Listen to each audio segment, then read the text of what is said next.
নৱনিৰ্বাচিত আঞ্চলিক পঞ্চায়তৰ সদস্যসকল, ৱাৰ্ড সদস্যসকল, সাংবাদিক বন্ধুসকল আৰু ইয়াত উপস্থিত থকা দলৰ সতীৰ্থসকল, মই প্ৰথমে ধেমাজি জিলা কংগ্ৰেছক আজি এখন সভা আয়োজন কৰাৰ বাবে ধন্যবাদ আৰু কৃতজ্ঞতা জ্ঞাপন কৰিছোঁ।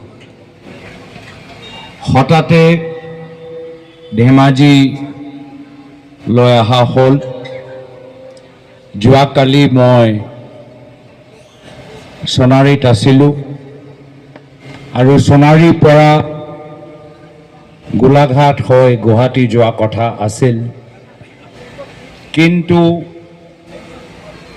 প্ৰাক্তন বিধায়ক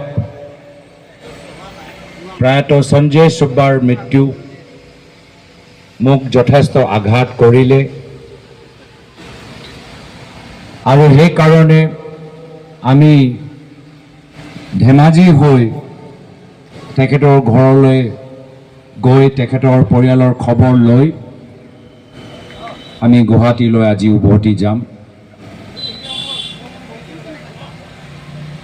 আজি এই চেগতে আপোনালোকক লগ পোৱা গ'ল। প্ৰথম দিনৰ পৰাই আমাৰ প্ৰদেশ কংগ্ৰেছৰ প্ৰত্যেক বিষয়াই, প্ৰত্যেক জিলা কংগ্ৰেছৰ বিষয়াই আমাক যথেষ্ট সহায় কৰিছে, সমৰ্থন দিছে। নতুন দায়িত্ব পোৱাৰ পিছত আমাৰ জিলা কংগ্ৰেছ, প্ৰদেশ কংগ্ৰেছ সকলোৱে যি দায়িত্ব আমি প্ৰদেশ কংগ্ৰেছৰ ফালৰ পৰা দিছোঁ, গোটেইখিনি দায়িত্ব পালন কৰিছে। এই ক্ষেত্ৰত মই প্ৰদেশ কংগ্ৰেছ, জিলা কংগ্ৰেছ সকলৰ ধন্যবাদ জ্ঞাপন কৰিছোঁ।